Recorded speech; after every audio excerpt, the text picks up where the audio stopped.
మా అత్త పుణ్యభూమి,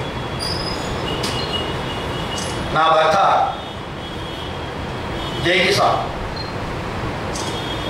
మా అత్త పుణ్యభూమి, నా భర్త జై కిసాన్.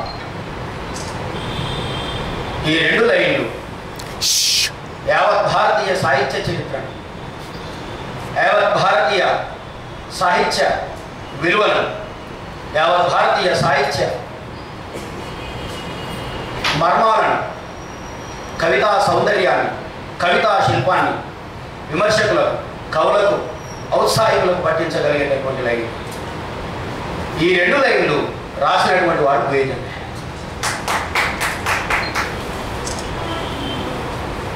ముందుగా బోయజంగయ్య గారికి నా హృదయపూర్వక నివాళులు అర్పిస్తూ వేదిక మీద కూర్చున్న పెద్దలందరికీ జై భీములు తెలియజేస్తూ, వాస్తవానికి నేను చనిపోయిన రోజు అందుబాటులో లేను. నేను బయటికి వెళ్ళిపోయిన తర్వాత, అవుట్ ఆఫ్ స్టేషన్కి వెళ్ళిన తర్వాత ఇన్ఫర్మేషన్ వచ్చింది నాకు. తర్వాత దినాల రోజు కూడా నేను అందుబాటులో లేను. ఇక ఈరోజు పొద్దున్నే మెసేజ్ చూసినా, ఏదైనా నువ్వు తప్పకుండా రావాలి అని చెప్పేసి మెసేజ్ చూసినా, అది 3 గంటలకు చూసినా నేను. అప్పటికే నా క్లాసులో ఉన్నా నేను. ఎనీహౌ జంగయ్య గారి గురించి అంటే ప్రిపేర్ కావాల్సిన అవసరం ఉంటుంది కదా ఎంతో కొంత. అయినా నాకు అలాంటి అవకాశం లేదు. అయినా సరే బోయజంగయ్య గారి గురించి 2 మాటలు ఒక ఆయన వారసుడిగా, ఆయన రక్త సంబంధికుడిగా చెప్పేటటువంటి బాధ్యత నేను తీసుకోవాలనుకుంటున్నాను. నాకు ఆయన గారితో ఉన్న పరిచయం అతి తక్కువ. నిజం మాట్లాడాలంటే 3 సార్లు కలిశాను. ఒకసారి యాదన్న ఇంట్లో కలిశాను, మరొకసారి ఇక్కడే ప్రెస్ క్లబ్లో కలిశాను, ఇంకొకసారి ఆయన ఇంట్లో కలిశాను. 3 సార్లు కలిశాను. కలిసినప్పుడు ఆయన జీవిత సత్యాలను ఎంత ఈజీగా చెప్తాడంటే, ఛాయ్ తాగడానికి ముందు నీళ్ళు తాగడం ఎంత ఈజీగా, ఎంత అలవాటు మనిషికి, జీవిత పరమ సత్యాలను కూడా అట్లే చెప్తాడు. మేము మాట్లాడుతున్నప్పుడు మందు ప్రస్తావన వచ్చింది, మందు తాగడం అనే ప్రస్తావన వచ్చింది. దాని గురించి మన వాళ్ళు చెప్తే చాలా రకరకాలుగా చెప్తారు, ఆయన ఎంత సింపుల్గా చెప్పాడో చెప్తారు. మనిషి నవ్వుతూ ఉన్నప్పుడు, బాగా సంతోషంగా ఉన్నప్పుడు తాగిననుకో ఇంకెక్కువ నవ్వుతాడు. మనిషి దుఃఖంలో ఉన్నప్పుడు తాగిననుకో ఇంకా బాగా ఏడుస్తాడు. అంటే మందు అనేది మనిషి యొక్క ప్రేరణాత్మకమైనటువంటి ద్రావకం అని సింపుల్గా ఒక కవి పరిభాషలో కాకుండా ఒక సాధారణ అనుభవజ్ఞుడు ఆయన దగ్గరికి వచ్చిన ఒక పిల్లవానికి ఎలా చెప్తాడో నాకు ఆ సన్నివేశాన్ని అలా చెప్పాడు. మాటల్లో చెప్పినటువంటి పద్ధతే జంగయ్య గారి యొక్క రచనలో కూడా ఉంటుంది. ఆయన రాసిన ఏ కథ అన్నా తీసుకోండి మీరు, నేను దాదాపు అన్ని కథలు చదివినా, ఆయన నవలలు అన్ని చదివినా, ఆయన కవితా సంపద కూడా చదివించాను. మీరు ఏదైనా తీసుకోండి, ఆయన వచన శైలి సరిగ్గా ఒక మనిషితో మాట్లాడినప్పుడు ఎలా చెప్పగలిగాడో వచనాన్ని కూడా అలాగే నవలలో కానీ కథలో కానీ చెప్తాడు. జాతర అనే ఒక నవల ఉంటుంది. ఈ జాతర అనే నవలలో ఒక పనివాడు ఉంటాడు. ఈ పనివాడి గురించి దళితుడని ఆయన నవల మొత్తంలో ఎక్కడా చెప్పలేదు, ఎక్కడా ప్రస్తావన చేయలేదు. అంతేకాదు బోయజంగయ్య గారు తన జీవితంలో ఎక్కడ కూడా నేను దళితుడని కానీ మాదిగనని కానీ ఎక్కడ క్లెయిమ్ చేసుకోవాల్సిన ఒక అవసరం కవికి ఉండదు. That is బోయజంగయ్య. జంగయ్య గారు తన యొక్క జీవిత సత్యాన్ని రచనలతో పాటు ఆ రచనల మీదుగా, రచనల మీదుగా మనకు అందిస్తుంటాడు, చేరవేస్తుంటాడు. మనం పూసుకుంటాము, మనం మెడకేసుకుంటాము, మనం భక్తులు మెడకేసుకుంటాం. కానీ రచయిత అనేవాడు ఎలా జీవించాలి, సర్వమానవ సమానత్వాన్ని కలిగిన బాబాసాహెబ్ అంబేద్కర్ జీవితంలో ఎలా జీవించాడు, సరిగ్గా అలాంటి ఒక సందేశాన్ని ఆయన జీవితం అంతా పంపిస్తున్నట్టుగా ఆయన రచనల ద్వారా మనకు తెలుస్తుంది. ఒక చోట అంటాడు, బాబా అంబేద్కర్ గురించి ప్రస్తావన చేస్తుంది. నేను అనుకుంటా బహుశా గుర్రం జాషువా లాంటి కవులు కూడా ఇంత చక్కటి విధానంలో అంబేద్కర్ గారి గురించి చెప్పినట్టుగా నాకు అనిపించదు. ఆయన అంటాడు, బాబా నువ్వు ఇంకొక 10 ఏళ్ళు బతుకుంటే ఈ భారతావని రాత మారిపోయింది. బాబాసాహెబ్ అంబేద్కర్ మళ్ళా పుట్టాలి అనే కంటే నువ్వు పుట్టి ఇంకొక ఇట్లా ఉన్నావుగా చనిపోకుండా ఇంకొక 10 సంవత్సరాలు బతుకుంటే ఆ తీవ్రత వేరే ఉండేది, ఈ భారతావని యొక్క పరిస్థితులు మారిపోయి ఉండేవి అనేటటువంటి విషయాన్ని జంగయ్య గారు అంబేద్కర్ గారి మీద ఉన్నటువంటి ప్రేమ అనుకోండి, అంబేద్కర్ గారి యొక్క తాత్వికతను ప్రజలకు అందించే విషయం అనుకోండి, చాలా చక్కగా అలా వర్ణనాత్మకంగా చెప్తాడు. అయితే జాతర కథ కాడికి వచ్చినప్పుడు, నవల దగ్గరికి వచ్చినప్పుడు అక్కడ పనివాని గురించి ఎక్కడ కూడా దళితుడని చెప్పడు. కానీ ఆ వర్ణనలు, ఆ తీరు, ఆ శరీర సౌష్ఠవాన్ని వర్ణించే విధానం, ఆ మనిషి యొక్క బిహేవియర్ మొత్తం చూస్తే ఇతడు పక్కా దళితుడే అనుకుంటాం మనం. అంటే కవి చెప్పేటటువంటి విధానాన్ని అంత సావధానంగా, అంత స్పష్టంగా, ఇంకా అవతల వ్యక్తికి అర్థమైపోతుంది కానీ అర్థం కాదు, అంత హృదయానికి హత్తుకునే విధంగా. అందుకే ఈయన కవిత్వాన్ని, ఈయన కథలను, ఈయన నవలను కింది వర్గాల్లో కంటే బ్రాహ్మణ వర్గాలే ఎక్కువగా ప్రేమించారు. పురాణ సుబ్రహ్మణ్య శర్మ కాంచి మొదలుకుంటే, శ్రీపాద సుబ్రహ్మణ్య శాస్త్రి కాంచి మొదలుకుంటే, డాక్టర్ సి నారాయణ రెడ్డి, అట్లాగే దాశరథి కృష్ణమాచార్యుల వరకు జంగయ్య గారి కథల్ని ఇష్టపడినటువంటి వ్యక్తి ఉంటాడు. జంగయ్య గారి గురించి రాస్తూ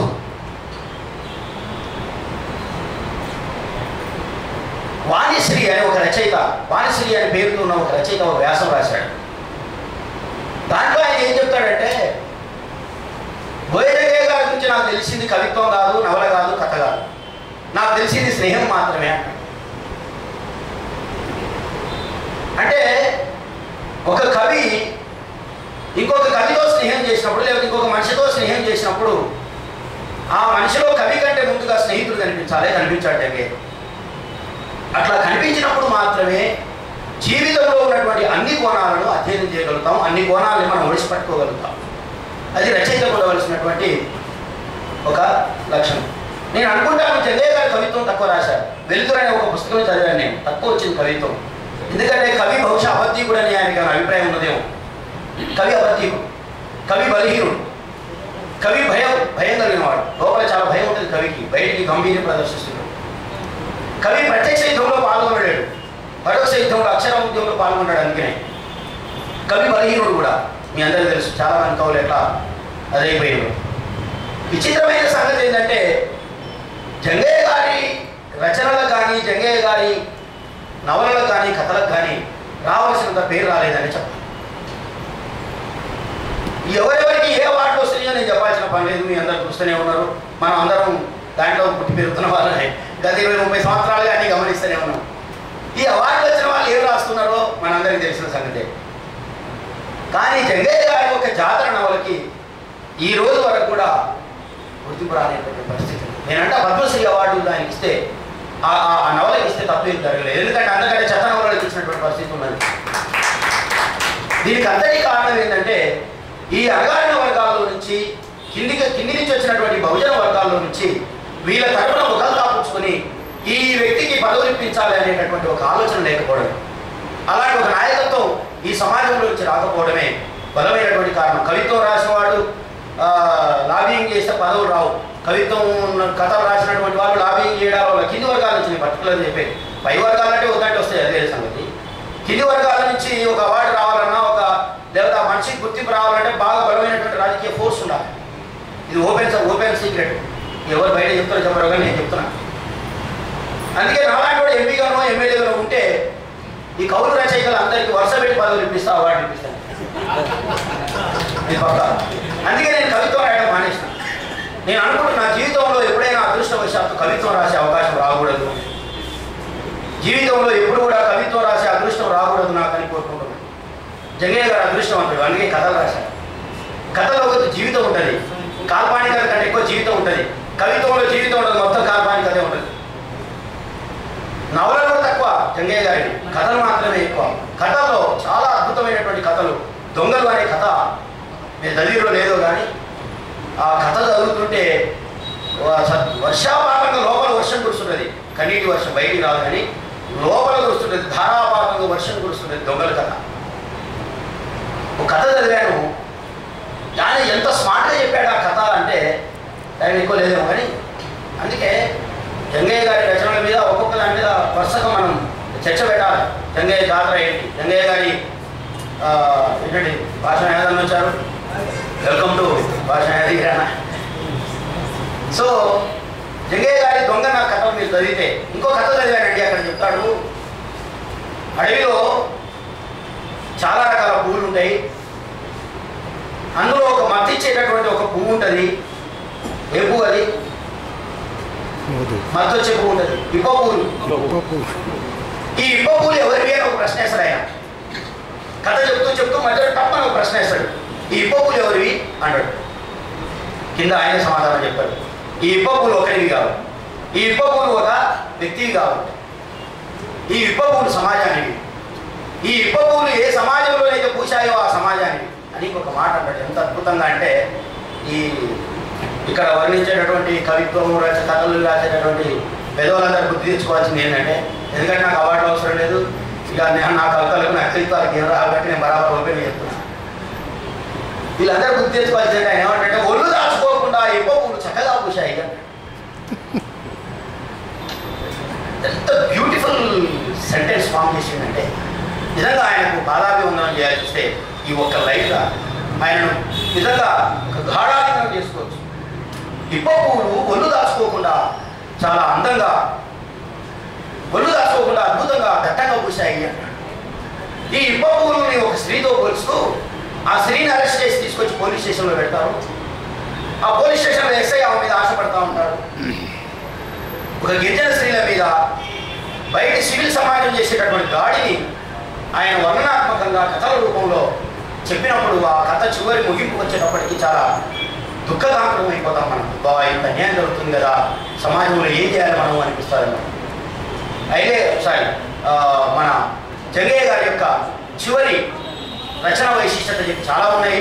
నేను గురించి చెప్పుకుంటూ పోదామంటే చాలా వస్తుంది, వీలైతే అక్కడ నేను రాద్దాం. కానీ చివరిగా ఒక మాట చెప్తాను.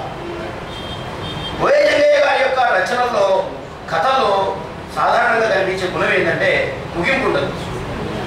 ముగింపు కావాలని ఇవ్వడు ఆయన. ముగింపు ఇవ్వడం అంటే కథకేదో ముగింపు ఉంటుంది, కానీ ఒక పర్టికులర్గా కావలసుకొని ఈ కథకి ముగింపిస్తా అనుకోడు అనమాట, వదిలేస్తాడు దాన్ని. అప్పుడు పాఠకుల యొక్క ఆలోచన ప్రారంభమైంది. అంటే ఓయే జంగయ్య రాసినటువంటి కథకి ముగింపు ఎవరు తీసుకుంటారంటే పాఠకులు తీసుకుంటారు. ఓయే జంగయ్య యొక్క కథలకి ముగింపు పాఠకుల దగ్గర దొరుకుతుంది, మీరు ఓయే జంగయ్య దగ్గర దొరకదు. ఆయన కావాలని వదిలేస్తాడు ప్రజల వైపు. ఆ ముగింపు మీరే తెచ్చుకోండి అంటాడు అనమాట. నువ్వు ఎలా తయారై దానికి ముగింపిస్తావో నువ్వు డిసైడ్ చేసుకోమని చెప్తాడు ప్రజానికానికి. మొత్తంగా చూస్తే జంగయ్య గారి యొక్క మొదటి కథ నుంచి చివరి కథ దాకా దళితుల యొక్క జీవితాలే అనుకోండి.